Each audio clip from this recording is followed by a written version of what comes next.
sheriff's gun pressed against a biker's forehead. Gray ashes scattered across the diner floor, a dead wife's remains. And between them stood a blonde waitress, arms spread wide, voice steady as steel. Pull that trigger, and the whole world watches you murder a grieving widower. The sheriff's finger trembled.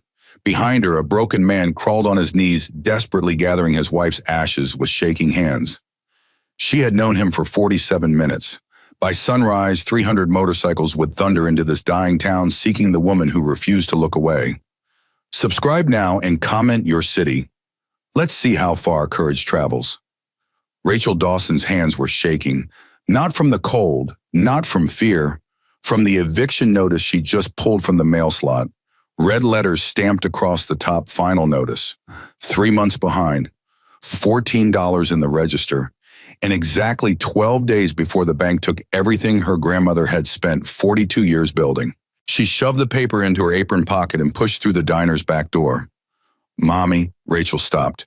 Emma stood by the kitchen counter, blonde pigtails crooked, clutching that old stuffed rabbit she refused to let go of. "Hey, baby girl, what are you doing up?"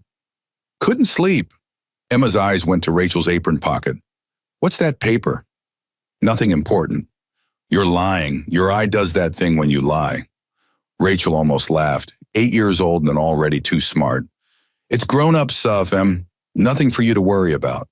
"Is it about the diner?" Rachel's chest tightened. She knelt down, taking Emma's small hands. "Listen to me. No matter what happens, we're going to be okay.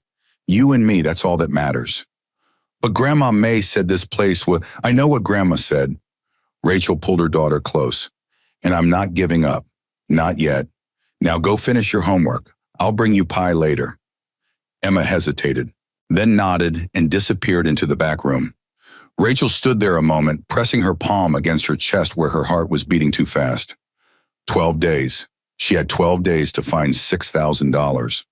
The bell above the door jingled. Rachel wiped her eyes quickly and turned toward the counter, forcing her customer service smile into place. The smile died. A man filled the doorway, massive, shoulders like a linebacker. His leather vest was worn and faded, covered in patches she didn't recognize. His beard was gray, thick, wild. Tattoos crawled up both arms, Skull's Flame's name she couldn't read. But it was the patch on his chest that made her blood freeze. A grinning skull with wings. The words above it, "Hell's Angels." Old Mrs. Patterson gasped from her booth near the window. Her coffee cup clattered against the saucer. The 2 truckers at the corner table exchanged looks. One of them was already reaching for his wallet. The biker didn't seem to notice, or didn't care. He walked slowly toward the counter, his boots heavy on the linoleum, and took the stool at the far end, away from everyone. He sat with his shoulders hunched forward like he was trying to disappear. That's when Rachel noticed his hands. They were trembling. She grabbed a menu and a glass of water. "Welcome to Grandma May's." Her voice came out steadier than she expected. "Tonight's special is pot roast. Made of it fresh this morning." The biker looked up. Rachel's breath caught. His eyes were pale blue, rimmed with red. Not angry red, exhausted red. The kind of red that comes from crying too long or sleeping too little or both. "Just coffee," he said. His voice was low, rough. "Black. Whatever's fastest from the kitchen." "You got it." She poured the coffee. Behind her, she heard the truckers throw money on their table. The door jingled. "Gone, Mrs." Patterson was gathering her things too, shooting Rachel a look that said, "What are you doing?" Rachel ignored her. She set the coffee in front of the biker. "Long ride." He wrapped both hands around the mug.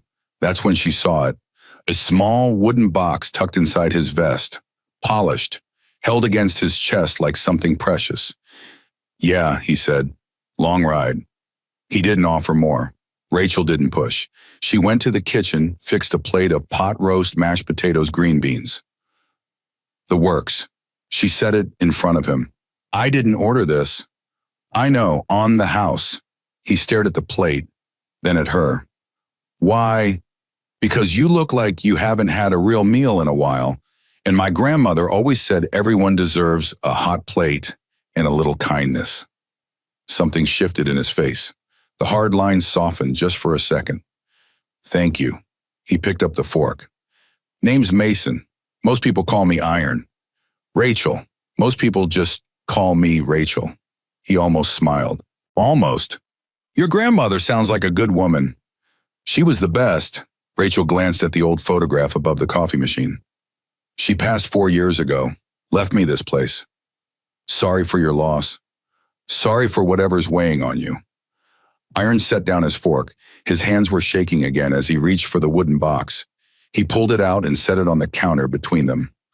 Eleanor, he said, his voice cracked. My wife, 40 years together. Cancer took her 3 weeks ago. Rachel's heart split open. I'm taking her to Glacier. Iron continued staring at the box like it might vanish if he looked away. We honeymooned there. She always said it was the most beautiful place she'd ever seen. Made me promise I'd bring her back. He couldn't finish. Rachel reached across the counter and laid her hand over his. Bold, maybe. Inappropriate, probably. But she did it anyway. I'm so sorry, Mason. He didn't pull away. Just sat there, this massive, terrifying man crying silently in a roadside diner in the middle of nowhere, Montana. The bell jingled. Rachel's stomach dropped.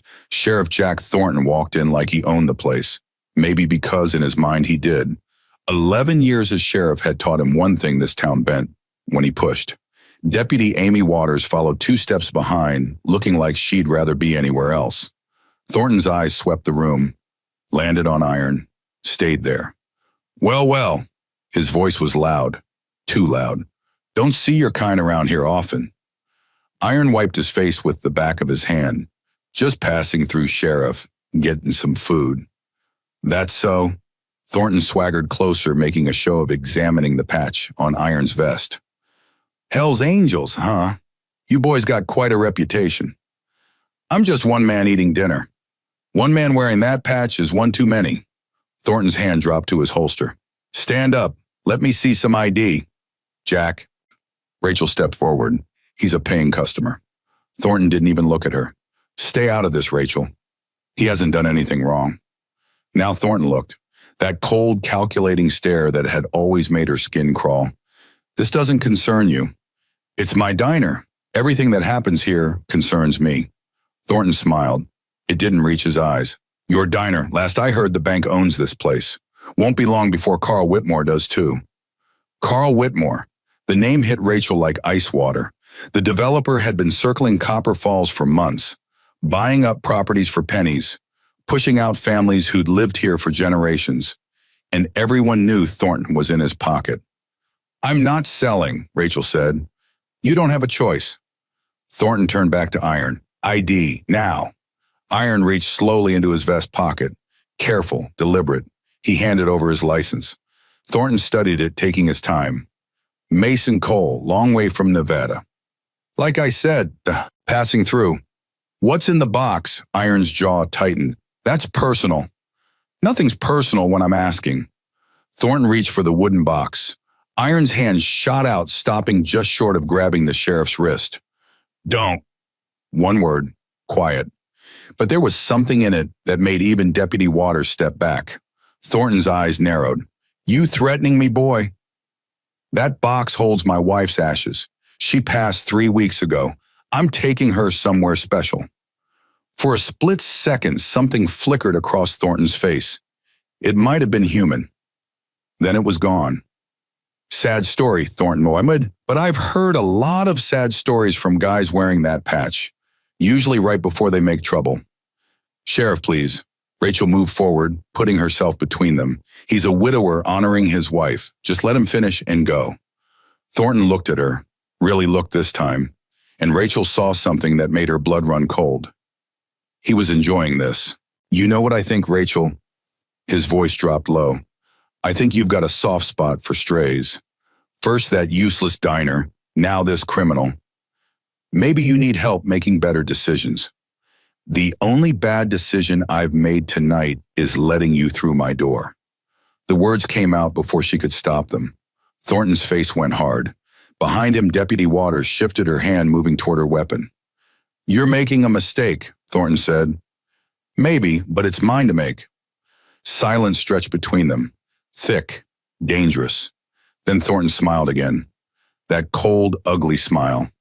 Have it your way. He looked at Iron. You got 20 minutes to get out of my town. After that, I find reasons to make your life difficult." He turned and walked out. Deputy Waters hesitated, glanced at Rachel with something like apology, then followed. The door slammed. The bell jingled cheerfully, completely wrong for the moment. Iron let out a breath. "You shouldn't have done that." "Done what?" "Stood up for me."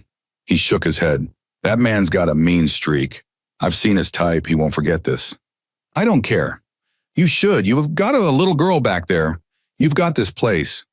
And you don't deserve to be harassed while you're grieving your wife." Rachel crossed her arms. "My grandmother had a saying, if you see wrong and do nothing, you're part of the wrong. I'm not going to be part of anything Jack Thornton's selling." Iron stared at her for a long moment. "Eleanor would have liked you," he said quietly. "She always said she could spot a good heart from across a room. She sounds amazing. She was the best part of me." His voice broke again. 40 years she made me want to be better, and I tried. God, I tried. But I wasn't there when he stopped, pressed the wooden box against his chest.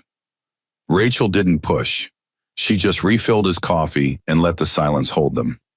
20 minutes later, Iron finished his meal. "How much I told you on the house? I can't take. You can consider it a gift from one widow to another." Iron froze. "Your husband. 3 years ago, accident at the mill." Rachel shrugged, trying to make it smaller than it was. "Emma was 5, old enough to remember, young enough to sometimes forget." "I'm sorry." "Me too, but we keep going." "Right. That's what they'd want." Iron stood. He towered over her. All that leather, those tattoos, those scars on his knuckles. Terrifying from the outside. But when he extended his hand, his grip was gentle. "Thank you, Rachel. For the meal. For everything. Safe travels, Mason. I hope Glacier is everything Eleanor dreamed." He turned toward the door. 3 steps. The door exploded open. Thornton stood there, gun drawn, aimed at Iron's chest. "On the ground." Now, Iron's hands flew up. The wooden box slipped. Time slowed. Rachel watched it fall. It hit the floor. Burst open. Gray ash scattered across the worn tiles. "Eleanor." Iron dropped to his knees. Not because Thornton ordered him to, because something inside him shattered. His hands scrambled across the floor, trying to gather his wife, trying to save what was left. "I said don't move," Thornton screamed. Rachel didn't think. She stepped in front of Iron. Put herself between the grieving man and the gun. "Move, Rachel." Thornton's voice was dangerous. "No. This man assaulted a peace officer. I'm arresting him. He didn't touch you. I was right here. You calling me a liar?" Behind her, Rachel heard Iron's broken breathing, heard him whispering his wife's name as he gathered her ashes and shaking hands. Something inside Rachel turned to steel. "I'm calling you a bully," she said, "a coward who hurts people who can't fight back. You want to arrest him? You'll have to go through me." Thornton's finger tightened on the trigger. Deputy Waters stepped forward. "Sheriff, maybe." "Shut up, Amy." Rachel stood her ground. Her heart pounded so hard she felt it in her teeth. Her whole body screamed at her to move. She didn't. "Please," Iron whispered behind her. "Please, she's all I have left." Rachel's voice came out steady, cold. "You want to shoot a widower grieving his wife? Want to do it in front of her ashes? Go ahead. But the whole town will know exactly what kind of man you are." Thornton's jaw worked. His eyes darted at Deputy Waters. The silence stretched. Slowly, he lowered the gun. "Sunrise," he said. "Both of you better be gone by sunrise. And you better pray I never see either of you again." He turned, stormed out. The door slammed hard enough to rattle windows. Rachel's knees gave out. She sank to the floor next to Iron, who was cradling a handful of gray ash tears streaming down his weathered face. "I'm sorry," she whispered. "I'm so sorry." He looked at her. This massive, terrifying yap looked at her like she was the only light in a world gone dark. "You stood in front of a gun for me," he said. "Why you don't know me, you don't know anything about me." "Because it was right." Rachel found a clean mason jar behind the counter. Together they gathered every trace of Eleanor they could find. That's the only reason that matters. When they finished, Iron held the jar against his chest. "It's not all of her," he said. "Some of her is gone." Rachel placed her hand over his heart. The most important part is right here. That's what you're taking to Glacier. He broke then. Really broke. The sobs that came out of him were raw primal, the kind of grief that had been building for weeks with nowhere to go. Rachel held him. She didn't care that he was a stranger, didn't care about the patch or the tattoos. She just held him and let him cry. When Emma appeared in the doorway, Rachel shook her head gently. Emma nodded and slipped back into the shadows. Finally, Iron pulled himself together, wiped his face, took a shuddering breath. I need to make a phone call. Phone's on the wall. Help yourself. He walked to the old rotary phone. Rachel busied herself cleaning up, but she couldn't help hearing pieces. Prophet, it's Iron. Yeah, I'm okay. Listen, I need you to hear what happened tonight. A long pause. She stood in front of a gun for me. Sheriff's corrupt in some developer's pocket. She's got a little girl. Might lose everything. Another pause. Yeah, that's what I thought too. He hung up, turned back to Rachel. Something had changed in his eyes. The grief was still there, but alongside it now was something else. Purpose, Mashik. I'm staying tonight, he said. Motel down the road. If Thornton finds out let him. I'm not leaving until I know you're okay. You don't even know me, Achao. I know enough. He stepped closer. I know you stood between a stranger and a gun. I know you handled my wife's ashes like they were sacred. I know your little girl looked out that doorway and you protected her with just a look. Rachel's throat tightened. I also know you're in trouble. That sheriff's coming for you, and whoever Whitmore is, he won't stop until he takes everything. That's not your problem. Maybe not. Iron held up the mason jar. But Eleanor would have made it her problem. She spent her whole life standing up for people who couldn't stand up for themselves. He set the jar gently on the counter. Get some rest, Rachel. Lock your doors. And whatever you hear in the morning, don't be afraid. You're scaring me. I'm giving you hope. He walked to the door, stopped with his hand on the frame. You stood up for a Hell's Angel tonight. By sunrise, you're going to find out what that means. The bell jingled. He was gone. Rachel stood alone, the mason jar on the counter, the eviction notice burning in her pocket. She walked to the back room, found Emma asleep on the couch, rabbit clutched to her chest. We're going to be okay, Rachel whispered. I don't know how, but we're going to be okay. She didn't sleep. She sat by the window watching the empty highway, listening to silence. At 4:47 a.m., she heard it. A rumble. Faint at first. So faint she thought she was dreaming, but it grew louder and louder. Rachel walked to the front door, stepped outside. The sky was turning pink on the horizon, and there emerging from that light was something she'd never seen in her life.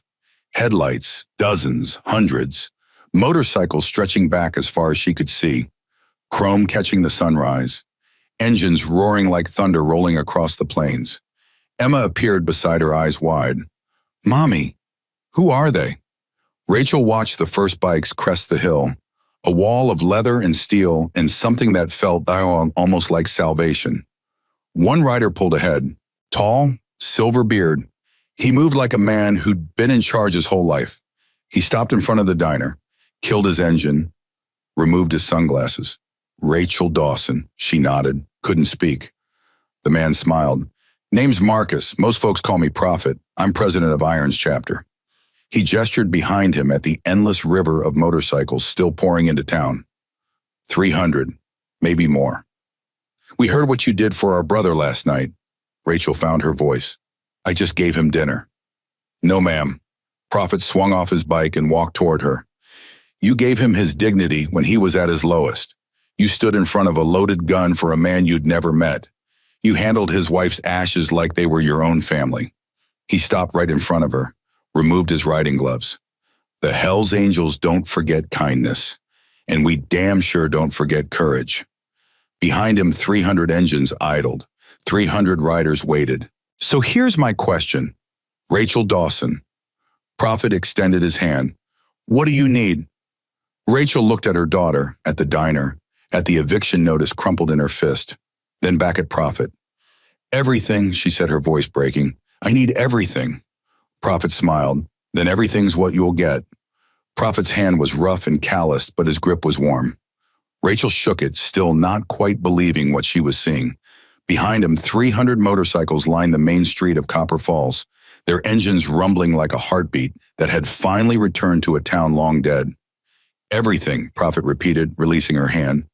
That's a big word. You sure you know what you're asking for? I'm not asking for anything. Rachel's voice was steadier now. Your friend needed help. I helped him, that's all.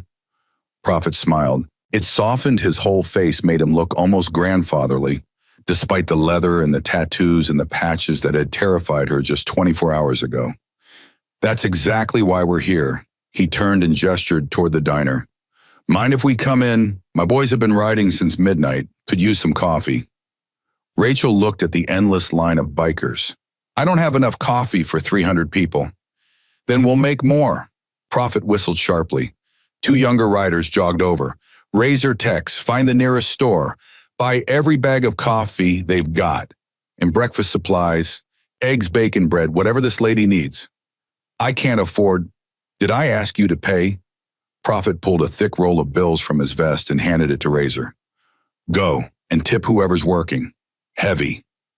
The 2 riders took off down the street. Emma tugged at Rachel's apron. Mommy, are they staying? Prophet crouched down, bringing himself to Emma's eye level.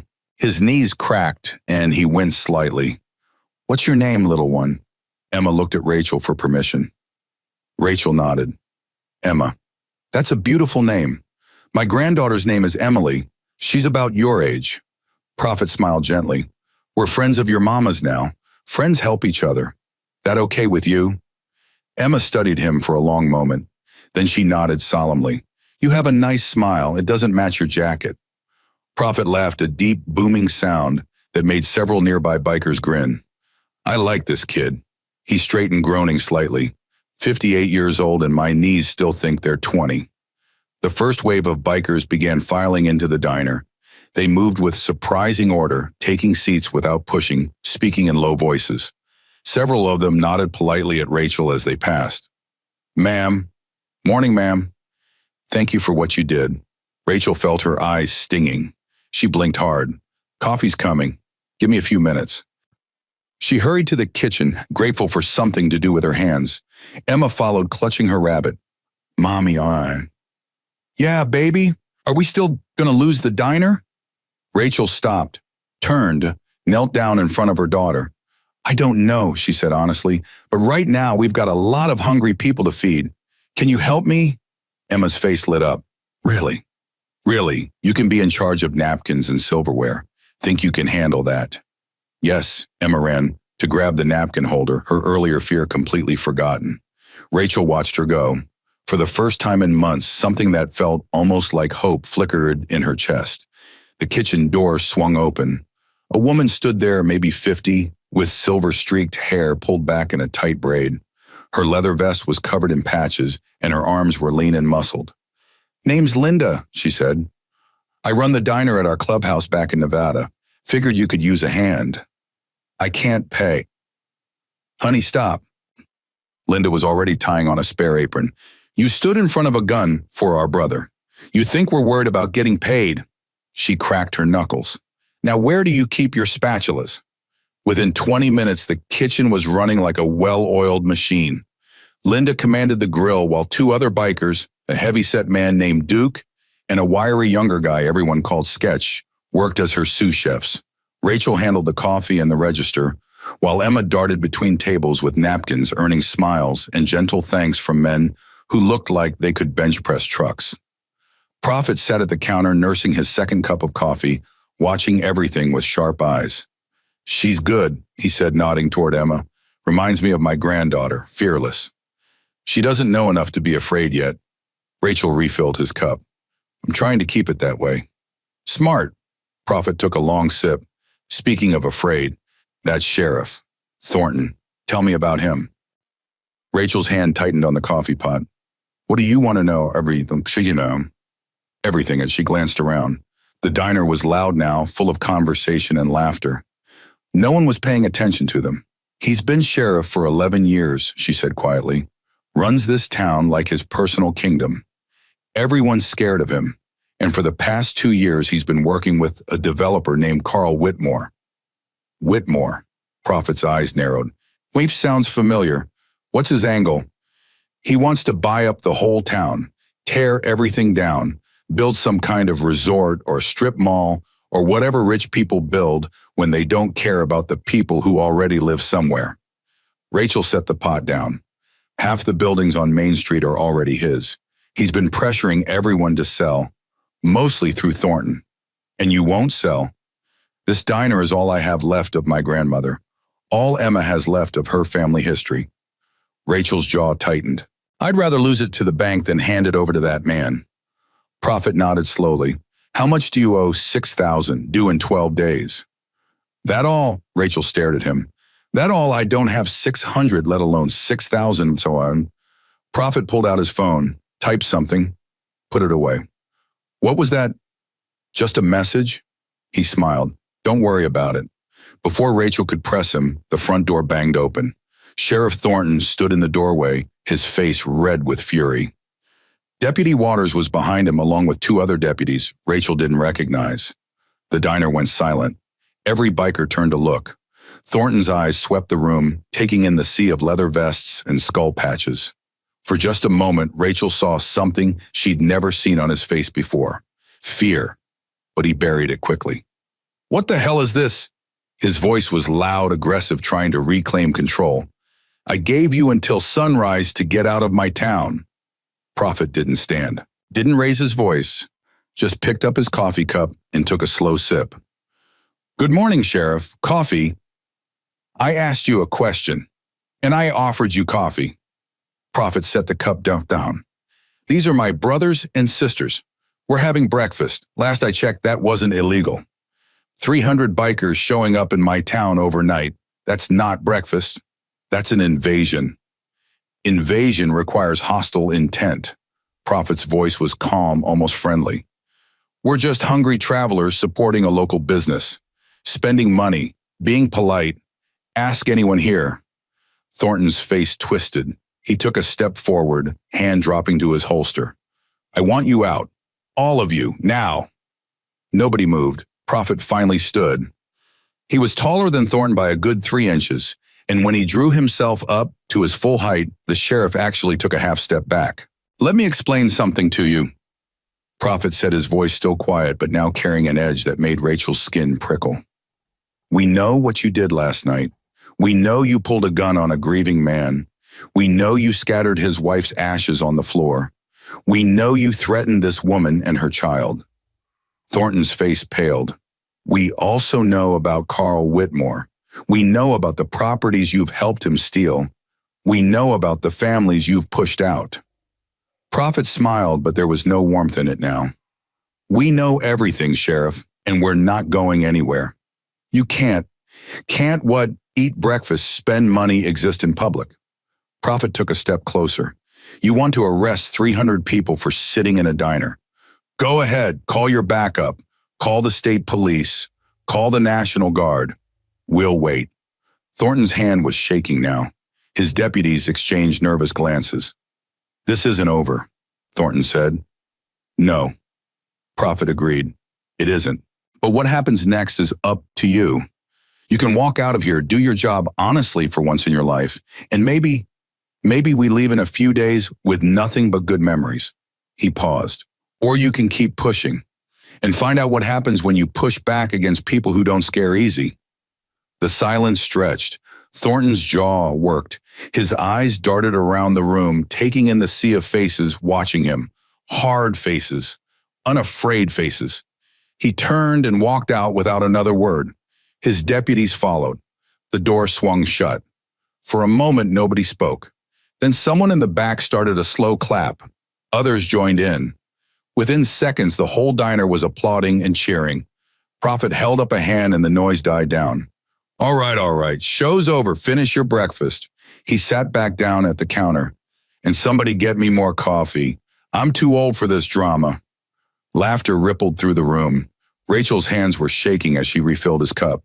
I've never seen anyone stand up to him like that. Men like Thornton are all the same. They're bullies. They only have power because people let them have it. Prophet wrapped his hands around the warm mug. The minute someone stands up, they crumble. He'll come back with more people, more guns. Probably, Prophet nodded. That's why we're staying. For how long? Long as it takes. Rachel felt tears threatening again. Why would you do this for a stranger? Prophet was quiet for a moment. When he spoke, his voice was softer. 30 years ago, I was a different man. Angry, lost, did things I'm not proud of, hurt people who didn't deserve it. He stared into his coffee. Then I met a woman. She ran a little soup kitchen in Oakland, and I walked in looking for trouble, and she handed me a bowl of soup and told me I looked like I needed a friend. He looked up at Rachel. I told her I didn't deserve kindness. You know what she said? Rachel shook her head. She said deserve's got nothing to do with it. Kindness isn't a reward, it's a choice. Changed my whole life. That woman became my wife 43 years next month. That's beautiful. What you did for Iron last night, standing in front of that gun, that's the same thing. You made a choice, and choices like that, Prophet smiled. They ripple, they spread, they change things. The kitchen door swung open. Linda stuck her head out. Rachel, honey, we're running low on eggs. Razor and Tex back yet. Should be any minute. Also, there's a little girl out here who wants to know if she can have pancakes for breakfast. Linda grinned. She says she's been working hard and deserves a treat. Rachel laughed, the sound surprising even herself.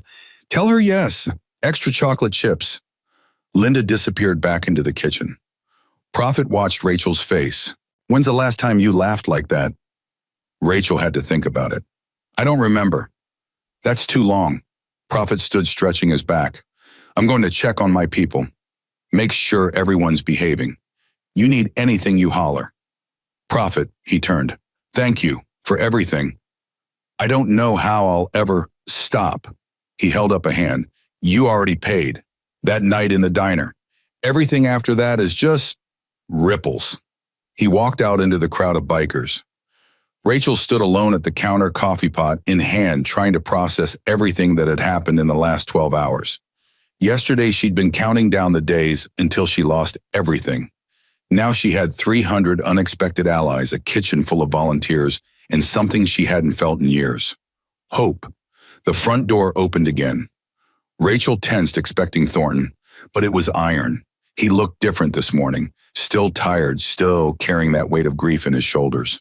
But something in his eyes had changed, a spark that hadn't been there before. He walked straight to the counter and sat down in the same stool he'd occupied last night.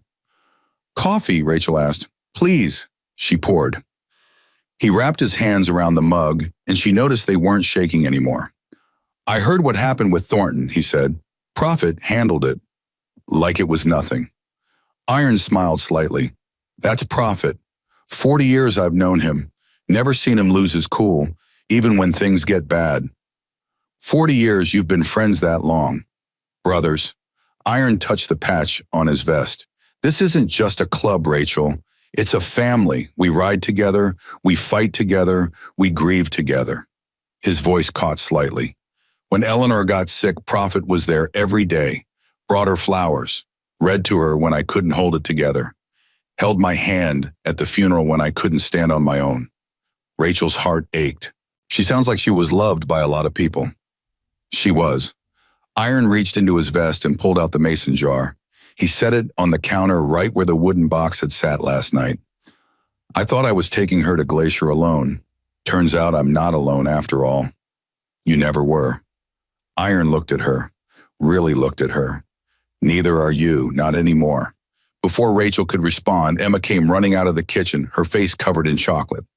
Mommy Linda let me flip a pancake, all by myself. Rachel laughed and grabbed a napkin. I can see that. Looks like you also ate half the chocolate chips. Only the ones that fell on the floor, Emma grinned. The 5-second rule. Iron chuckled.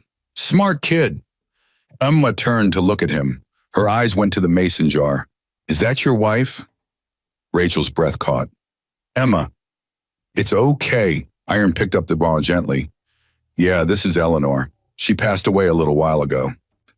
Emma studied the jar with the serious intensity only children can manage.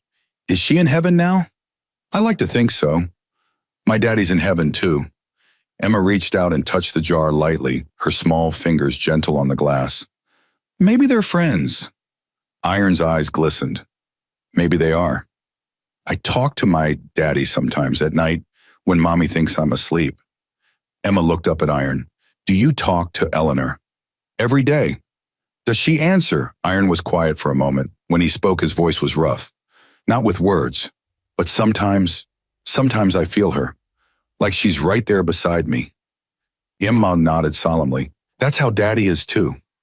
She looked at Rachel. Mommy, can I go show Linda my rabbit? Rachel could barely speak past the lump in her throat. Sure, baby, go ahead. Emma ran back to the kitchen, chocolate smeared and completely oblivious to the emotional devastation she'd just left behind. Iron wiped his eyes with the back of his hand. Hell of a kid you've got there. She's the only reason I get up in the morning. Rachel's voice was thick. After my husband died, I wanted to give up, just stop, but she needed me, so I kept going. That's what they do, the ones we love. They keep us going even when we want to quit. The front door opened again. This time it was Deputy Waters. She was alone, and she looked terrified. Rachel tensed. Can I help you? Waters glanced around the diner at all the bikers who had gone quiet and were now watching her. She swallowed hard. I need to talk to you, she said to Rachel. Privately, it's important. Prophet appeared at Rachel's side. Anything you have to say, you can say in front of me. Waters hesitated, then nodded. Thornton's planning something. Tonight. He called Whitmore right after he left here. I couldn't hear everything, but I heard enough. She took a shaky breath. They're bringing people in, not deputies, private security, Whitmore's people. Rachel felt the blood drain from her face. What kind of people? The kind that make problems disappear. Waters looked sick. I've looked the other way for too long, done things I'm not proud of, but this, she shook her head. I can't be part of this anymore. Prophet's expression hadn't changed. Why are you telling us? Because she stood up for that man last night. Waters nodded at Iron. She stood up when I didn't, when I should have. And now Thornton wants to destroy her for it. Her voice cracked. I'm tired of being afraid. I'm tired of being the bad guy. The diner was completely silent. Prophet studied Waters for a long moment. Then he extended his hand. Takes courage to switch sides, especially when you've got everything to lose. Waters stared at his hand, then took it. What do I do now? She asked. Now, Prophet smiled grimly. Now you tell us everything you know about Thornton Whitmore and whatever they're planning for tonight. And then we make sure they regret ever messing with this town. He turned to the room full of bikers. Listen up. We've got work to do. And by sundown, I want to know every dirty secret this sheriff has ever tried to bury. A rumble of agreement rolled through the diner. Iron stood his jaw set. I'll coordinate with the Nevada chapter. See who else can get here by tonight. Do it. Prophet looked at Rachel. You and your daughter stay close to the diner. Don't go anywhere alone. Understood. Rachel nodded. What's going to happen? I don't know yet. Prophet's eyes were hard now. All trace of grandfatherly warmth gone. But whatever it is, we'll be ready. He strode toward the door, already barking orders into his phone. Waters stood awkwardly, looking like she wasn't sure what to do with herself. Rachel touched her arm. You did the right thing. Did I? Waters laughed bitterly. Thornton will destroy me when he finds out. Maybe. But you'll be able to live with yourself. Rachel handed her a cup of coffee. That's worth something. Waters took the cup with trembling hands. I hope you're right. Iron was already on the phone speaking rapidly. Rachel caught fragments. Tonight, at least 50 more. Bring the lawyers too. Yeah, all of them. Lawyers. Rachel hadn't expected that. She walked back to the kitchen where Emma was happily showing Linda how her stuffed rabbit could do a somersault. Everything okay? Linda asked, not missing a beat at the grill. I don't know. Rachel watched her daughter, so innocent, so unaware of the storm brewing around them. I really don't know. Linda flipped a pancake with expert precision. I've been with this club for 30 years, raised 2 kids on the road, seen things that would curl your hair. She looked at Rachel. But I've also seen what happens when we circle the wagons around someone who needs us. And honey, there's nothing we won't do to protect our own. I'm not one of your own. You are now, Linda smiled. The minute you stood in front of that gun, you became family. And family means nobody gets left behind. Emma looked up from her rabbit. Mommy, Linda says I can have more pancakes if I help wash dishes. Can I please? Rachel felt tears threatening again. Happy tears this time. Sure, baby, you can help. She walked back out to the main room. The diner was buzzing with activity now. Bikers huddled in groups talking in low voices. Some were on phones, others were bent over laptops that had appeared from somewhere. Deputy Waters sat in a corner booth, writing furiously on a napkin, listing every piece of information she could remember about Thornton's operations. Iron stood by the window, still on the phone, his free hand resting on the mason jar like he was drawing strength from it. And outside, through the dusty glass, Rachel could see more motorcycles arriving. A steady stream of chrome and leather coming from every direction. The word was spreading. Help was coming. Rachel didn't know what tonight would bring. Didn't know if Thornton and Whitmore would follow through on whatever terrible plan they were cooking up. Didn't know if this army of strangers could really protect her and Emma from men who seemed to have unlimited money and no conscience. But for the first time in 3 years, she wasn't facing the darkness alone. And right now, in this moment, that was enough. The front door opened one more time. A young woman walked in, maybe 30, with sharp eyes behind wire-rimmed glasses and a messenger bag slung across her shoulder. She didn't wear leather, didn't have any patches. But something about the way she carried herself commanded attention. She walked straight to Prophet, who had just finished his phone call. Got your message, she said. Drove all night from Billings. Prophet grinned. Rachel, come here. There's someone you need to meet. Rachel approached cautiously. This is Sarah Chint, Prophet said. She's a reporter, investigative journalist. Won a Pulitzer 3 years ago for exposing corruption in the Montana state government. Sarah extended her hand. I hear you've got a story for me. Rachel shook it, confused. I don't understand. Thornton and Whitmore have been operating in the shadows for years, Sarah said. Buying politicians, intimidating witnesses, making evidence disappear. Nobody's been able to pin anything on them because everyone's too scared to talk. She smiled. But I'm not scared. And apparently neither are you. Prophet put a hand on Rachel's shoulder. I told you we know everything. Now we're going to make sure everyone else knows too. Rachel looked at Sarah, at Prophet, at the room full of bikers who had dropped everything to help a stranger. What do you need from me? She asked. Sarah pulled out a recorder. Everything, from the beginning. Don't leave anything out. Rachel took a deep breath and started talking. Rachel talked for 2 hours straight. She told Sarah Chen everything. The harassment that started 6 months ago, the threatening phone calls at 2 a.m., the accidents that kept happening. Her car tires slashed her windows, broken dead animals left on her doorstep. She told her about the other business owners who'd been forced to sell, about the families who'd packed up and left in the middle of the night, too scared to even say goodbye. Sarah recorded every word. Her face remained neutral, professional, but Rachel could see the anger building behind her eyes. And the other deputies, Sarah asked, besides Waters, are any of them clean? Maybe 2 or 3. The rest are either on Whitmore's payroll or too scared to do anything. Sarah clicked off her recorder. This is bigger than I thought. We're talking systematic corruption going back at least a decade. Prophet leaned forward. Can you nail them?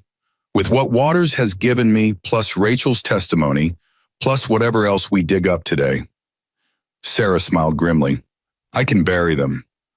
The front door opened. A tall black man walked in, maybe 45, with graying temples and the kind of quiet authority that made people pay attention. He wore a crisp suit under a leather vest, and his patches identified him as Sergeant at Arms. Prophet, he nodded. Got the lawyers set up at the motel, all 6 of them. They're already drafting restraining orders. Good. Prophet turned to Rachel. Rachel, this is Marcus Webb, former federal prosecutor.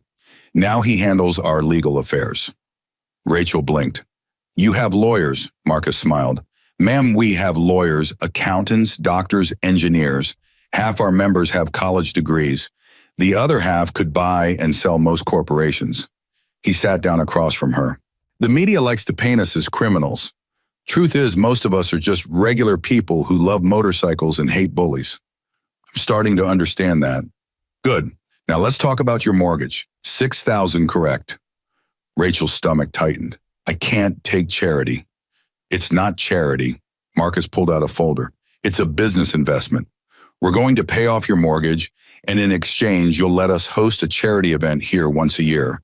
Our annual Veterans Ride. We'll bring in a few hundred people, spend money in your town, raise awareness for PTSD support programs. Everyone wins. Rachel stared at the folder. You'd do that for a stranger. You stopped being a stranger the moment you stood in front of that gun. Marcus pushed the folder toward her. Sign whenever you're ready. No pressure. Rachel's hands trembled as she opened the folder. The paperwork was straightforward. No hidden clauses, no catches, just a simple agreement. She looked up at Prophet. Why does this feel like a dream? Because you've been living in a nightmare for too long. Prophet's voice was gentle. Sometimes good things happen to good people.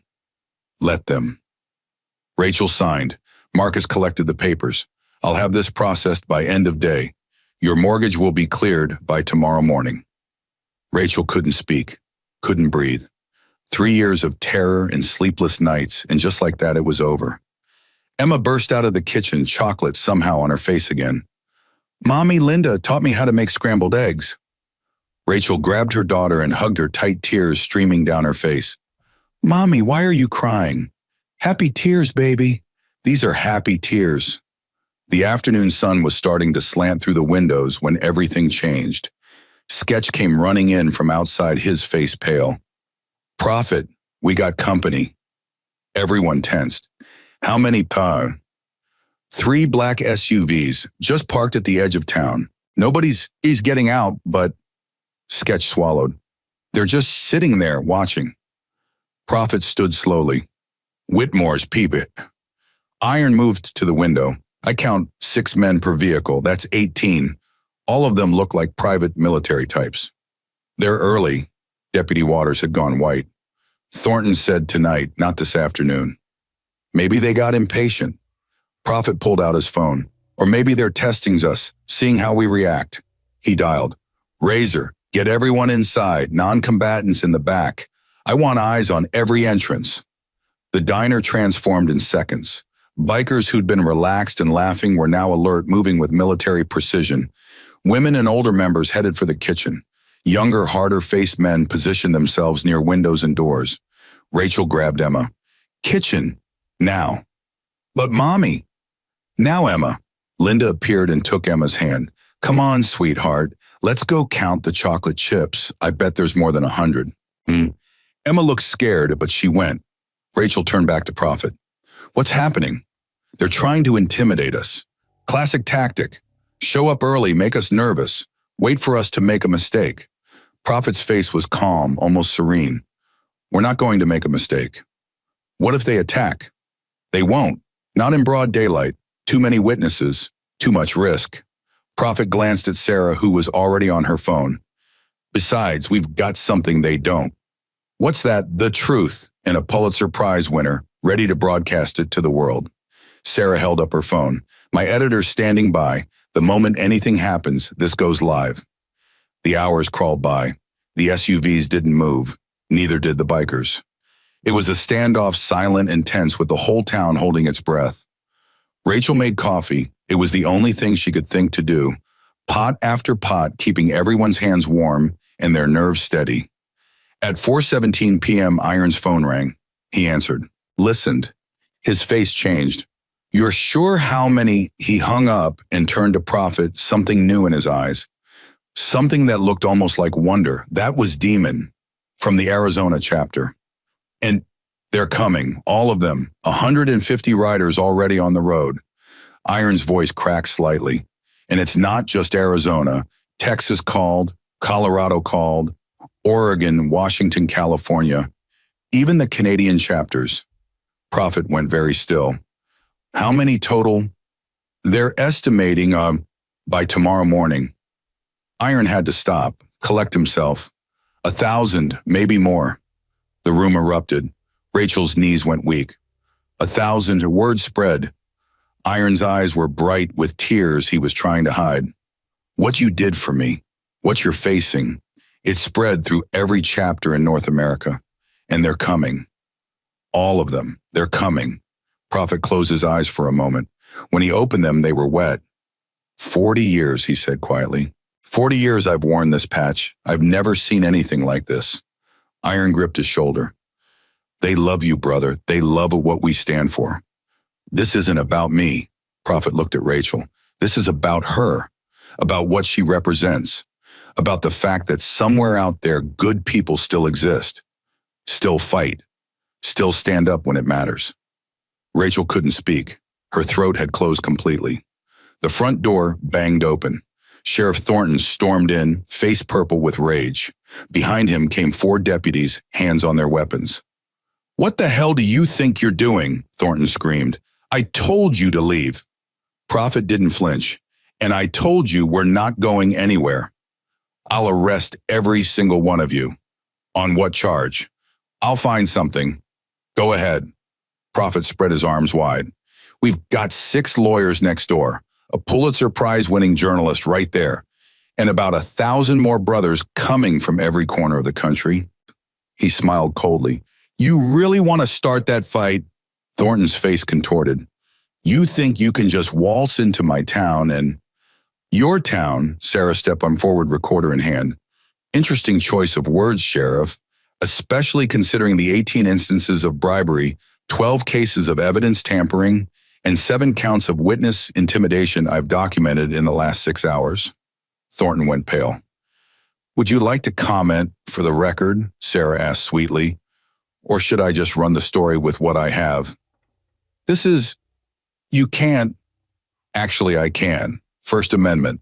Freedom of the press. Maybe you've heard of it." Deputy Waters stepped forward. "Jack, it's over. Stop before you make it worse."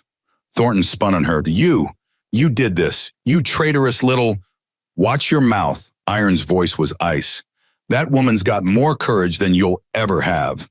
Thornton's hand dropped to his gun. Every biker in the room moved at once, not threatening, just ready. Thornton looked around. For the first time, real fear showed on his face. He was outnumbered 20-1 and he knew it. "This isn't over," he snarled. "Yes, it is." Prophet's voice was quiet, almost gentle. "You just don't know it yet. Go home, Sheriff. Hug your wife. Kiss your kids. Because by tomorrow morning, you're going to be the most famous, corrupt cop in Montana. And not even your buddy Whitmore will be able to save you." Thornton stood there trembling with rage and fear and something that might have been despair. Then he turned and walked out. His deputies followed, none of them meeting anyone's eyes. The door swung shut. Rachel realized she'd been holding her breath. "Is it really over?" she asked. Prophet shook his head. "That was just round 1. Whitmore hasn't made his move yet, and men like him don't give up easy." As if on cue, Sketch's phone buzzed. He looked at it, looked at Prophet. "The SUVs are moving." Everyone tensed. "They're not coming here," Sketch continued reading. "They're heading to the motel where our lawyers are staying." Prophet's face hardened. "They're going after our legal team." "No," Marcus Webb was already on his phone. "I'll call them, tell them to..." The sound of breaking glass echoed from somewhere in the distance. Then shouting, then a gunshot. Rachel's blood turned to ice. "Everyone stay here." Prophet was already moving toward the door. "Iron Marcus with me. Everyone else protect the civilians." "Prophet, wait," Rachel started. He was already gone. The next 15 minutes were the longest of Rachel's life.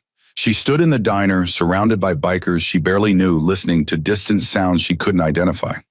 Emma was in the kitchen with Linda, blissfully unaware. Small blessings. Sarah was on the phone with her editor, speaking in rapid, urgent tones. Deputy Waters paced by the window, chewing her thumbnail raw. Finally, the door opened. Prophet walked in. His face was grim, but he was unhurt.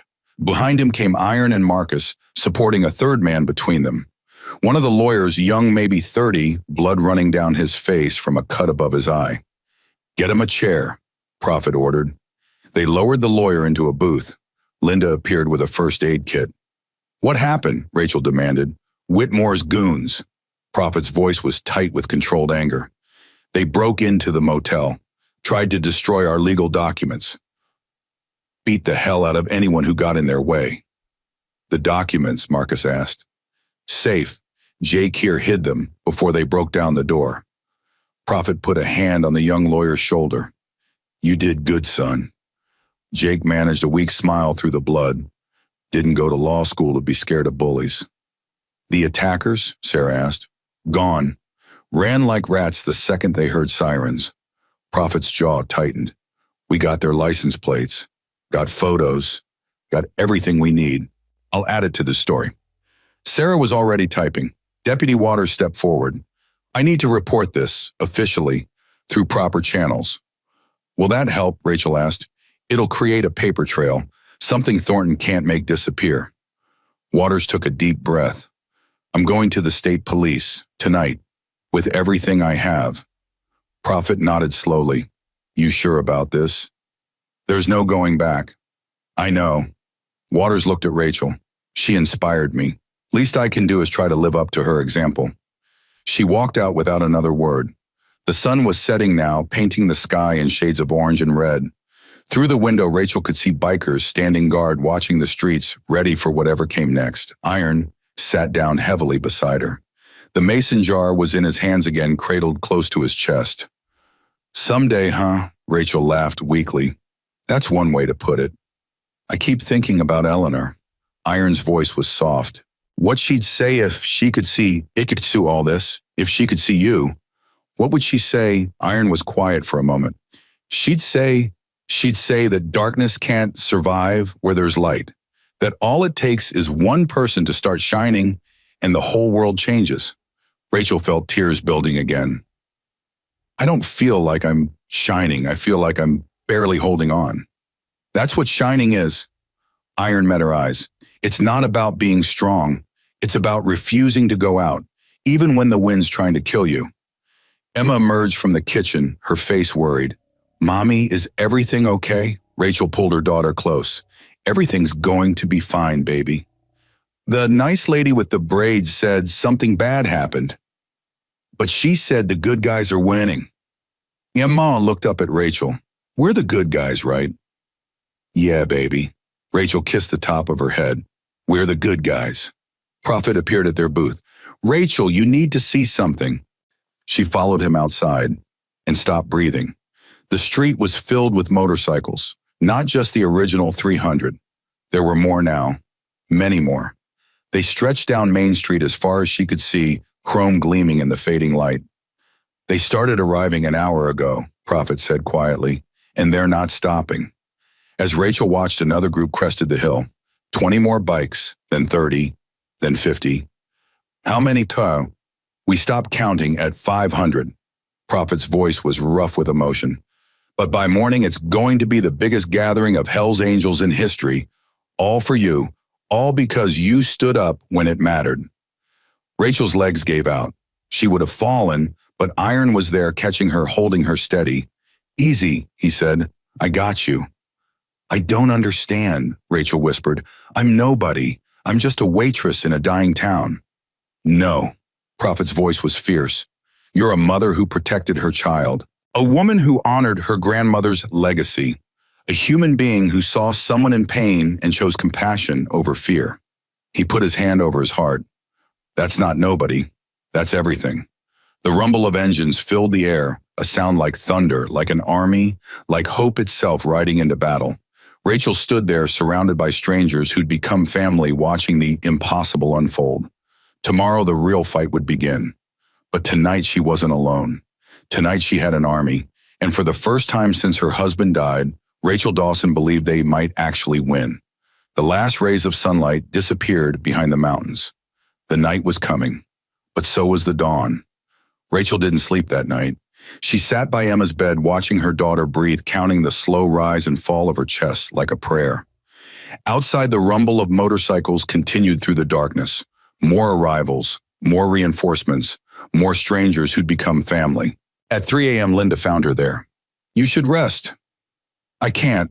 Rachel didn't look away from Emma. Every time I close my eyes, I see that gun pointed at Iron. I see Thornton's face. I see her. I know.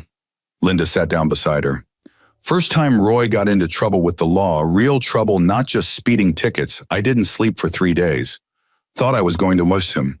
Lose everything. What happened? He came home. Linda smiled softly.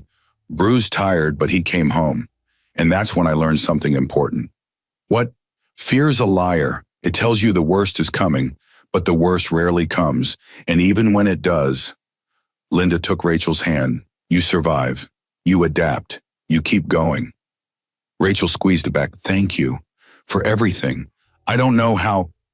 Stop thanking us. Linda's voice was firm but kind. We're family now. Family doesn't keep score. The first light of dawn came at 5:47 a.m. Rachel stepped outside to find a sight that stole her breath.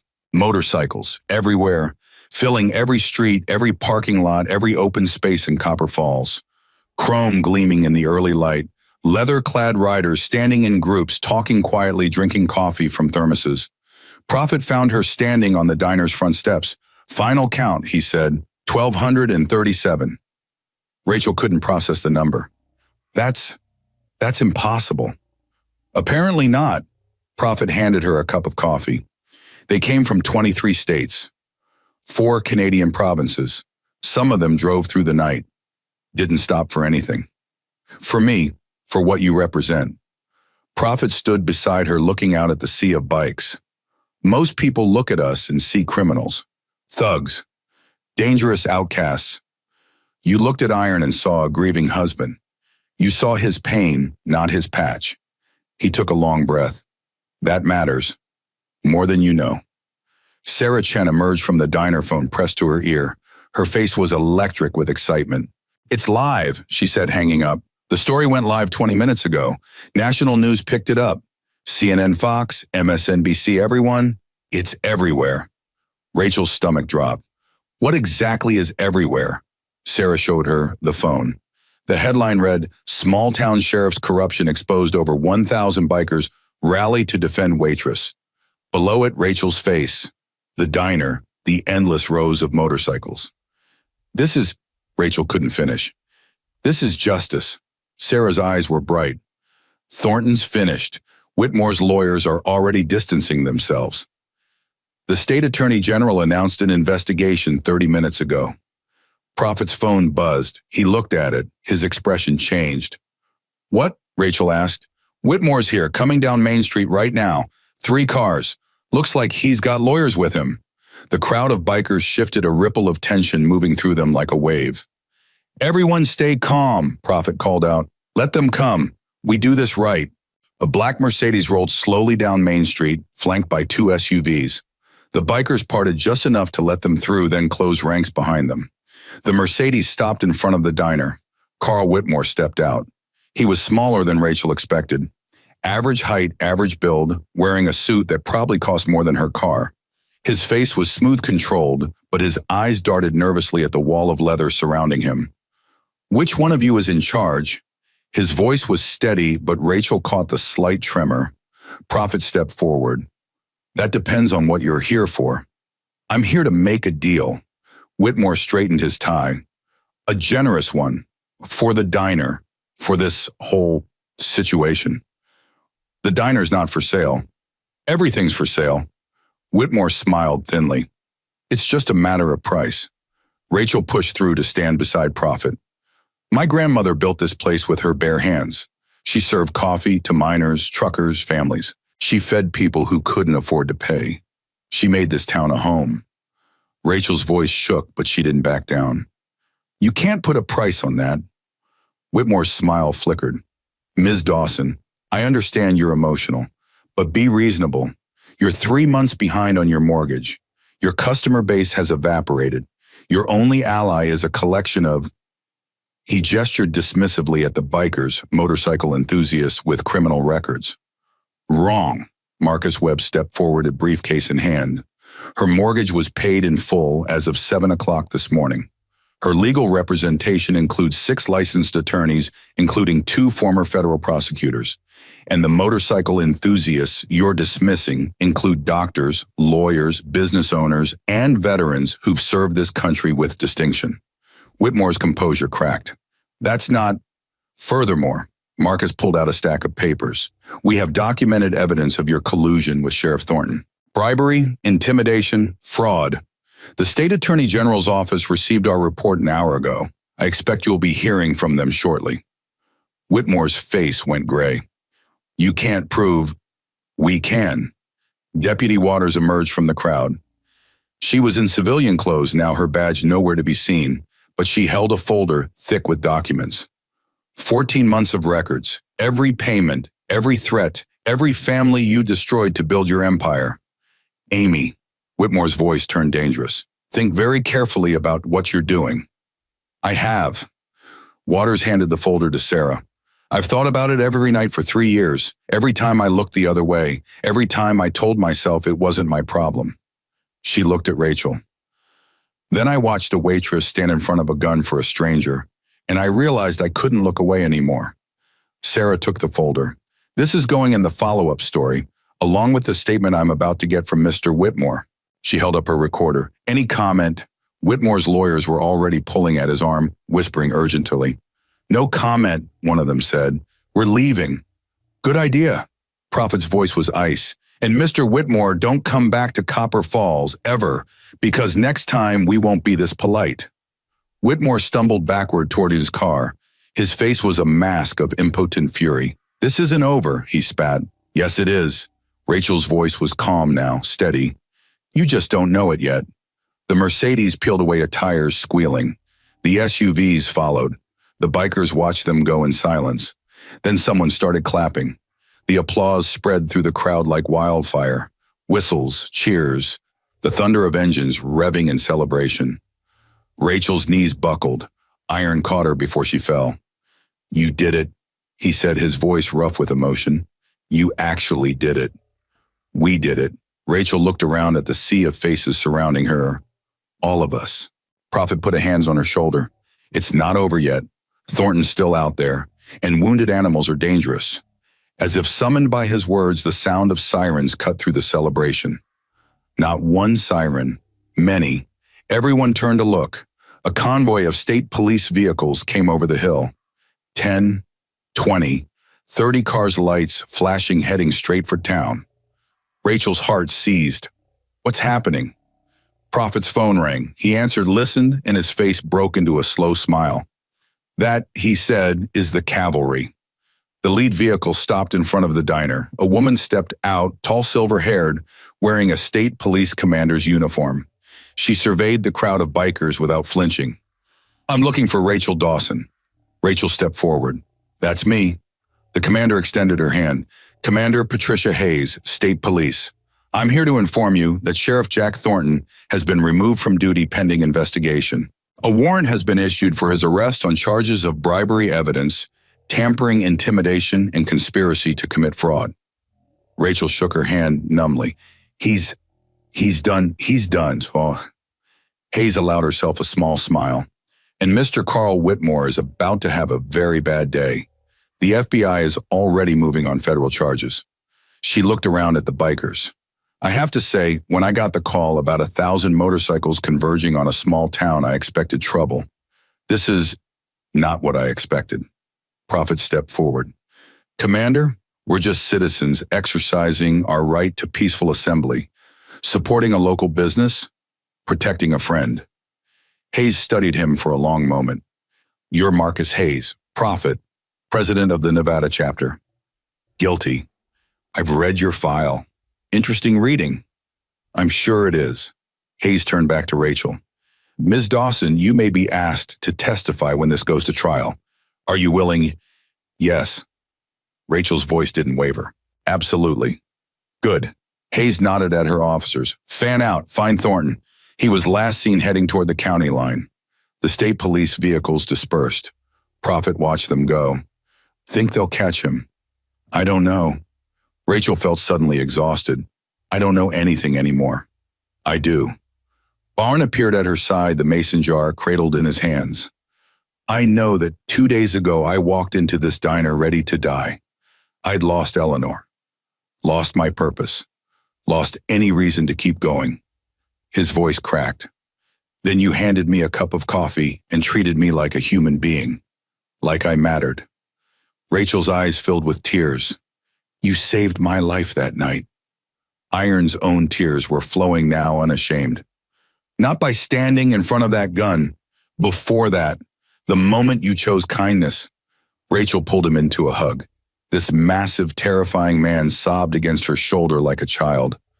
Eleanor's proud of you, she whispered. I know she is. She's proud of you too. Iron pulled back, wiping his face. She told me this morning when I talked to her. Rachel didn't question it. Some things didn't need explaining. The morning wore on. The state police continued their search. The bikers settled in, helping clean up, serving food, making themselves useful in ways Rachel never expected. At noon, Sarah's follow-up story went live. By 2 p.m., it had 5 million views. By 4 p.m., Rachel had done 3 phone interviews and declined 17 more. By 6 p.m., she was hiding in the kitchen, overwhelmed by everything. Emma found her there. Mommy, are you okay? Rachel pulled her daughter onto her lap. I'm okay, baby, just tired. The nice man with the beard said you're a hero. Which nice man? There are a lot of beards out there, Emma giggled. The one with the jar, Iron. He said you saved his life and now you're famous. Rachel kissed her daughter's forehead. I'm not a hero, sweetheart. I just did what Grandma May would have done. Wow, that's what heroes do. Emma's voice was matter of fact. They do the right thing even when they're scared. Rachel's throat tightened. When did you get so smart? I'm 8. I know everything. Rachel laughed despite herself. Linda burst through the kitchen door. Rachel, you need to come outside, now. Rachel's heart jumped. What happened? Just come.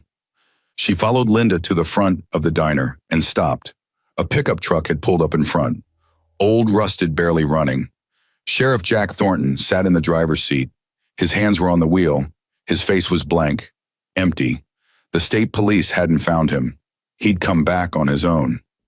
Prophet stepped forward, hand raised to stop any of the bikers from approaching. Jack, Thornton didn't respond, just sat there staring at nothing. Jack. Prophet's voice was softer now. What are you doing here? Slowly, Thornton turned his head. His eyes found Rachel.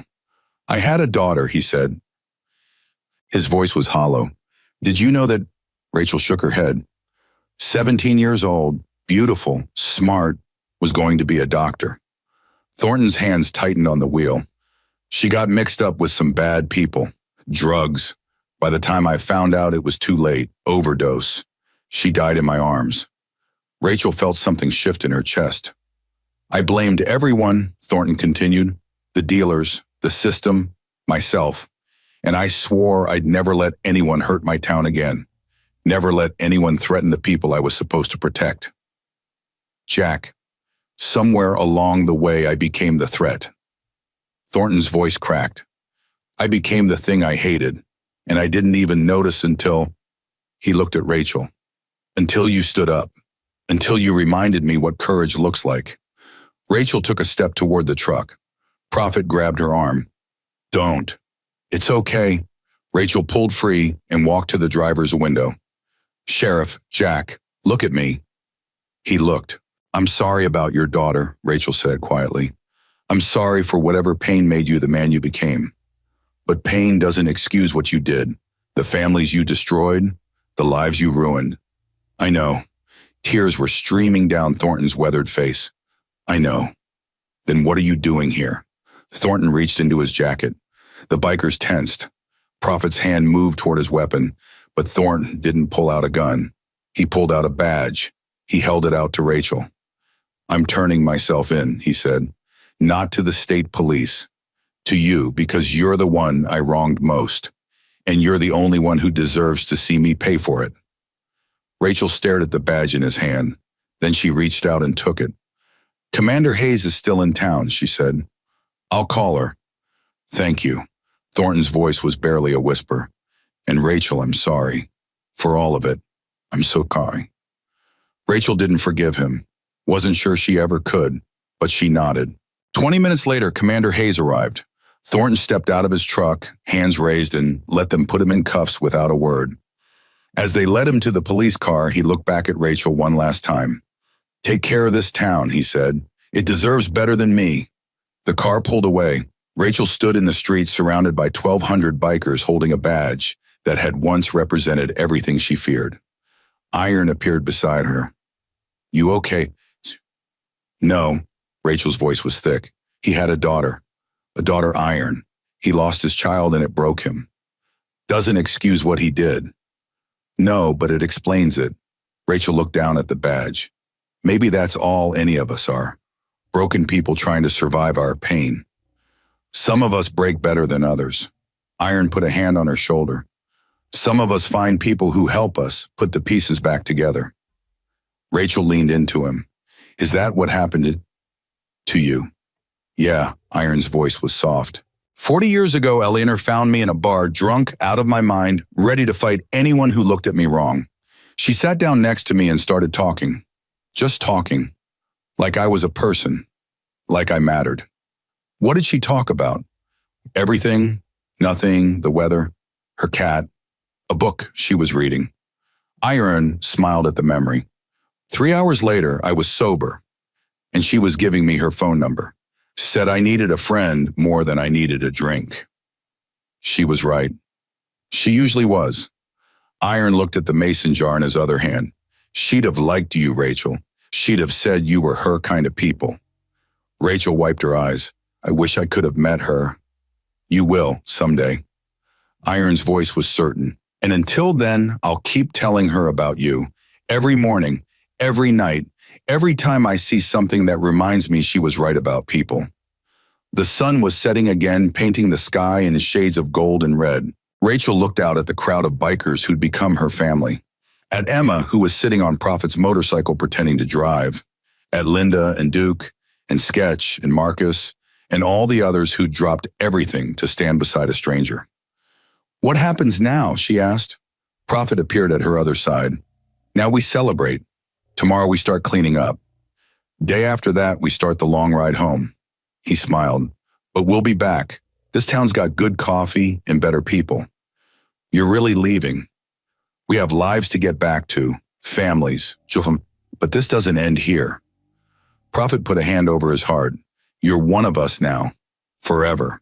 That means whenever you need us, wherever you are, we'll come. Even if it's just for coffee. Especially if it's just for coffee." Prophet grinned. "Besides, I promised Emma I'd teach her to ride a motorcycle when she turned 16. "You did what?" "She drives a hard bargain, just like her mother." Rachel laughed. It felt strange. Good strange. Like she'd forgotten how until now. Iron set the mason jar down on the diner's front steps. "Eleanor," he said softly, "this is Copper Falls. This is Rachel's diner. This is where I started to heal." He looked at Rachel. "I'd like to leave a little bit of her here, if that's okay. Just a pinch, so part of her can stay with the people who gave me hope." Rachel's eyes filled with tears again. Of course, that's okay." Iron opened the jar. Carefully, reverently, he took a small pinch of ash and scattered it at the base of the diner's front steps. "Rest easy, Eleanor," he whispered. "You're home now." The wind caught the ash, carrying it up and away. Rachel could have sworn she felt something brush against her cheek. Like a kiss, like a thank you, like goodbye. Emma ran over and grabbed Rachel's hand. "Mommy, can we have pancakes for dinner? Linda said she'd make the special kind with the chocolate chips." Rachel looked at her daughter, at the diner, at the army of strangers who'd become family. "Yeah, baby." She squeezed Emma's hand tight. "We can have whatever we want." 1 year later, Rachel stood on the front steps of Grandma May's diner, watching the sunrise paint the Montana sky in shades of gold and pink. The same steps where Iron had scattered Eleanor's ashes. The same steps where she'd faced down a sheriff with a gun. The same steps where her life had changed forever. The rumble of engines broke the morning silence. She smiled. Right on time. The first motorcycle crested the hill at 6:47 a.m., then another, then 10 more, then 100. The anniversary ride had begun. Emma burst out of the diner, now 9 years old and somehow twice as fearless as she'd been a year ago. Her blonde hair was pulled back in a ponytail, and she wore a tiny leather vest, a gift from Linda, covered in patches she'd collected from bikers across the country. "They're here," Emma shouted. "Mommy, they're here." Rachel caught her daughter before she could sprint into the street. "I see them, baby. Let them park first." "But I want to find Iron." "He'll find you. He always does. The motorcycles filled Main Street just like they had a year ago. But this time the town wasn't afraid. Shop owners came out to wave. Kids pressed against windows, pointing excitedly.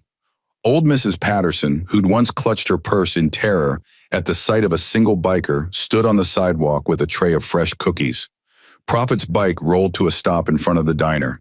He killed the engine and removed his helmet, revealing that familiar silver beard, now a little grayer than before. Rachel Dawson. He swung off his bike with a grunt. You look good. Town looks good. Everything looks good. Rachel hugged him tight. You're late. Got held up in Billings. Someone recognized me from that documentary and wanted an autograph. Prophet rolled his eyes.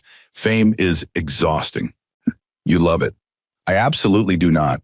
He grinned. Okay, maybe a little. The documentary had aired 6 months ago. Sarah Chen's follow-up to her original story expanded into a 2-hour special about corruption, courage, and community. It had been nominated for an Emmy. More importantly, it had changed how people saw the Hells Angels forever. Linda appeared next, pulling Rachel into a bone-crushing hug. Girl, you look too skinny. Have you been eating? I own a diner, Linda. I'm literally surrounded by food. Surrounded isn't the same as eating. Come on, I'm making you breakfast. You're a guest. I should be making you breakfast. Honey, I've been riding for 16 hours. If I don't cook something, I'm going to lose my mind. Linda was already heading inside. Duke grabbed the groceries from the saddlebags. The next hour was beautiful chaos. Bikers streamed into the diner, filling every booth, every stool, spilling out onto the sidewalk. The kitchen came alive with the sizzle of bacon and the clatter of plates. Emma darted between tables, collecting hugs and high-fives from people she'd come to know as family. Rachel worked the coffee station, refilling cups, exchanging greetings, marveling at how natural this all felt now. Rachel. She turned. Deputy Waters, no Sheriff Waters, now walked through the front door in full uniform. The election had been a landslide. Turns out people appreciated honesty. Amy. Rachel came around the counter to hug her. I didn't know you were coming. Wouldn't miss it. Amy glanced around at the sea of leather and chrome. Besides, someone has to make sure this bunch stays out of trouble. We're always on our best behavior. Prophet appeared beside them, coffee in hand. Mostly. That's what worries me. Amy smiled. Good to see you, Prophet. You too, Sheriff. Prophet raised his cup in salute. Suits you? Feels strange, but good strange. Amy looked at Rachel. Like a lot of things around here. The door opened again. This time Rachel's breath caught. Iron walked in. He looked different. Healthier? The haunted shadows that had darkened his eyes a year ago were gone, replaced by something that looked almost like peace. He moved more easily now, his shoulders straight instead of hunched, and he wasn't alone. A young woman walked beside him, maybe 25, with Iron's pale blue eyes and Eleanor's gentle smile. She held his arm like she'd never let go. Rachel, Iron's voice was thick. I want you to meet someone. Rachel walked toward them, her heart pounding. This is my daughter, Iron said. Jessie. Rachel's hand flew to her mouth. Jessie, your daughter, Jessie. The one and only. Jessie extended her hand, her grip warm and strong. Dad's told me everything about you. Everything. I feel like I already know you. I thought... Rachel looked at Iron. You said she was sick. The hospital bracelet. She was. Iron's eyes glistened. Stage 3 lymphoma. They gave her 6 months. He took a shaky breath. But she fought. God did she fight. And last month the doctor said the word I never thought I'd hear. Remission. Jessie's smile was radiant. Complete remission. Rachel burst into tears. She pulled Jessie into a hug, then Iron, then both of them together. A year of worry, of wondering, of hoping, all of it released in a flood of joy. Why didn't you tell me? Rachel demanded, pulling back. I don't know what I would have done, but I would have done something. I wanted to tell you in person. Iron wiped his eyes with the back of his hand. Wanted to see your face, and I wanted Jessie to meet the woman who saved her old man's life. Jessie took Rachel's hands. He talks about you constantly, you and Emma in this diner. Says this is where he started to heal, where Mom's spirit found him again. Rachel looked at the spot by the front steps where Iron had scattered Eleanor's ashes. Through the window, she could see a small garden growing there now. Wildflowers. Emma planted them. "She's here," Rachel said softly. "I feel her sometimes. When the light hits just right, when the coffee's perfect, when someone walks in looking lost and leaves looking found." Iron nodded slowly. "That's Eleanor. Always taking care of people. Sounds like someone else I know." Jesse squeezed Rachel's hands. "Dad says you stood in front of a gun for him. A stranger. Someone you'd known for less than an hour. It wasn't brave. It was just right. That's what makes it brave." Jesse's voice was firm. "Anyone can do something when it's easy. You did it when it was terrifying. That's courage." Emma appeared tugging at Rachel's apron. "Mommy, is this her? Is this the sick lady who got better?" Jesse crouched down to Emma's level. "That's me, and you must be Emma. I've heard you're the bravest kid in Montana." Emma considered this. "I'm not that brave. I'm scared of spiders." "Smart. Spiders are creepy." Jesse leaned in conspiratorially. "Want to know a secret? I'm scared of them too." Emma's eyes widened. "Really? Really? But your mom taught my dad something important. Being scared doesn't mean you're not brave. It means you're human, and humans can do amazing things when they care about someone." Emma looked at Rachel. "Is that true, Mommy?" Rachel knelt beside her daughter. "Yeah, baby, that's true." Emma threw her arms around Bassie's neck. "I'm glad you didn't die." Jesse laughed, hugging her back. "Me too, kid, me too." The morning rolled into afternoon. The diner was packed, the kitchen was chaos, and Rachel had never been happier. At 2 p.m., Prophet clinked a knife against his coffee cup. The room fell silent. "I'm not much for speeches," he began, and someone in the back shouted, "Liar," which got a big laugh. "Okay, fine. I'm not much for short speeches, but this one's important, so shut up and listen." More laughter. Prophet's face grew serious. "A year ago, I got a phone call in the middle of the night. Iron was on the other end crying so hard I could barely understand him. He told me about a woman, a stranger, someone who'd shown him kindness when he was at his lowest, who'd stood in front of a loaded gun to protect him, who'd helped him gather his wife's ashes off a dirty floor with her bare hands." The room was completely silent now. I didn't know Rachel then, didn't know anything about her except what Iron told me. But I knew one thing for certain. Prophet looked at Rachel. I knew she was one of us. Maybe she didn't wear the patch. Maybe she'd never ridden a motorcycle in her life. But she had the heart, the courage, the absolute refusal to look away when someone needed help. He pulled something from inside his vest. A leather vest, black, supple, beautifully crafted. Across the back, embroidered in gold thread, Grandma May's Diner, Friend of the Angels. Below that, a smaller patch, Protected. "This isn't just a vest," Prophet said. "It's a promise from every chapter, every rider, every person who wears our colors. Rachel Dawson is family, and family takes care of its own." He held the vest out to her. Rachel's hands shook as she took it. "I don't know what to tell. Don't say anything, just put it on." Rachel slipped the vest over her shoulders. It fit perfectly. The diner erupted in cheers. Emma jumped up and down. "Mommy, you're one of them now. You're a Hell's Angel." "Friend of the Angels," Rachel corrected, laughing through tears. "Big difference." "Not that big." Iron put a hand on her shoulder. "The vest is honorary, but the family is real." Prophet raised his coffee cup. "To Rachel Dawson, the bravest waitress in America." "To Rachel." The shout echoed off the walls. Rachel stood there surrounded by 1,200 people who'd become family, wearing a leather vest she never expected to own, feeling more at home than she had in years. The afternoon sun slanted through the windows. Sarah Chen arrived at 4 p.m. with a camera crew. "Just a few interviews," she promised, "for the anniversary special." Rachel groaned. "More cameras." "Last ones, I swear." Sarah grinned. "Okay, probably not the last ones, but definitely the last ones today." The interviews were easier now. Rachel had learned how to tell her story without falling apart, how to talk about that night without reliving every terrifying second. But then Sarah asked a question that caught her off guard.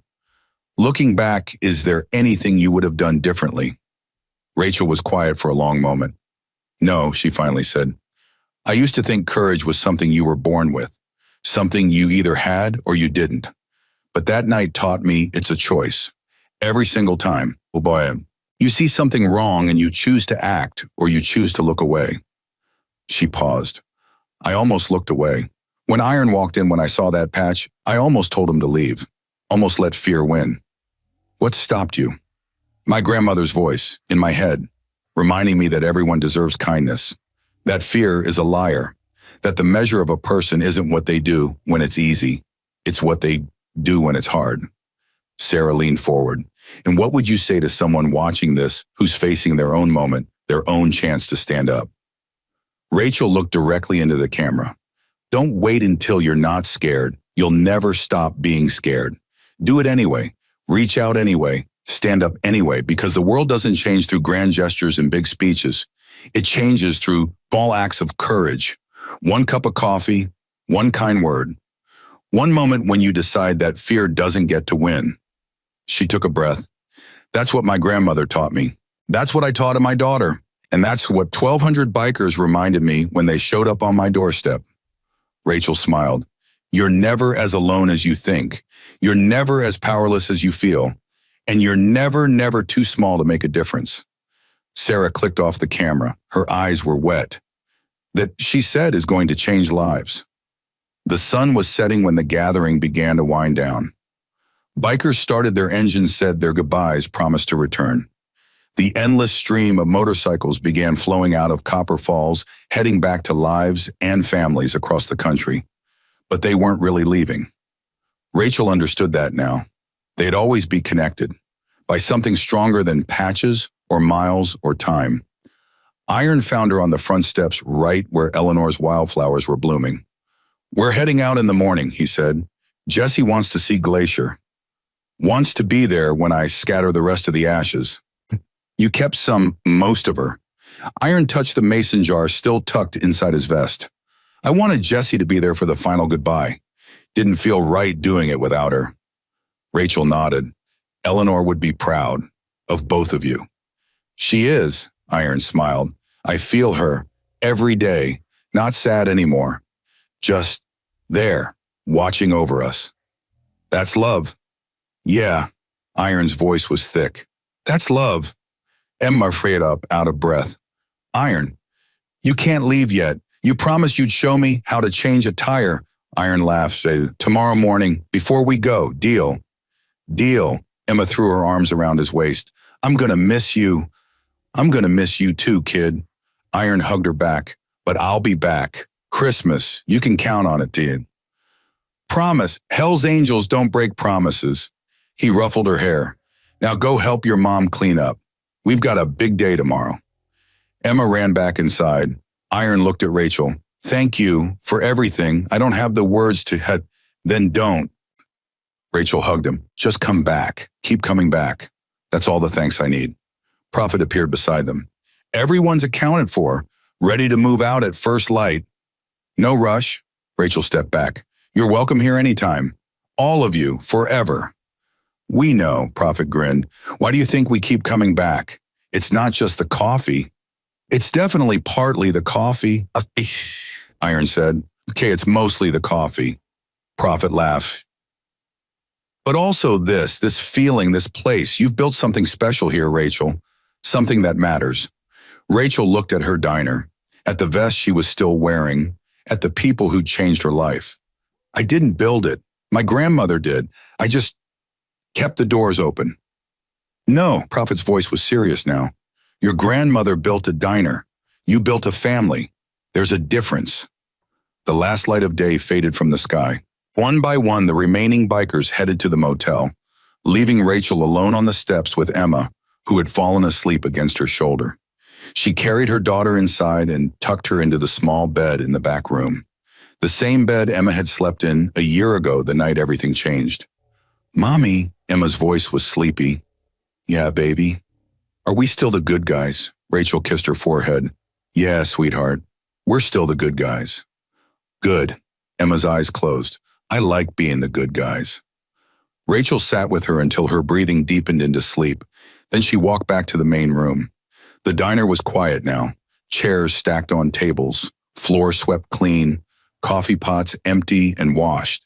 She stopped in front of the photograph of Grandma May. We did it, Graham, she whispered. We kept the doors open. We kept the faith. And we found a family I never expected. The photograph didn't answer, but Rachel could have sworn her grandmother was smiling. She touched the leather vest she was still wearing, felt the weight of it on her shoulders, the promise it represented.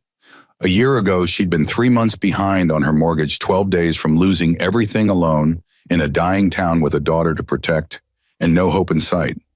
Now she had a family that stretched across the country, a story that had touched millions, a daughter who believed in courage, in a diner that had become something more than just a place to eat. It had become a symbol of kindness, of courage, of the power of one person to change everything. Rachel walked to the front door and stepped outside. The night was quiet, the stars were bright, the wildflowers by the steps swayed gently in the breeze. She thought about Eleanor, about Grandma May, about all the people who'd shaped her into who she was. And she made a promise to keep the doors open, to keep offering kindness to strangers, to keep standing up when it mattered, even when she was scared, especially when she was scared, because that's what courage was, not the absence of fear, the choice to act anyway. The first rays of dawn were touching the horizon when she finally went back inside. Tomorrow the bikers would leave. The town would return to normal. Life would go on, but nothing would ever be quite the same. Because Rachel Dawson had learned something important that night 1 year ago when she stood between a Hell's Angel and a loaded gun. She learned that kindness isn't weakness. She learned that courage isn't fearlessness. She learned that family isn't just blood. And she learned that sometimes the world changes not through grand gestures and sweeping movements, but through the smallest acts of grace. A cup of coffee, a warm meal, a hand extended in friendship, a choice to see the human being instead of the patch on their vest. That's how Rachel Dawson changed the world. One cup of coffee at a time, and that made all the difference.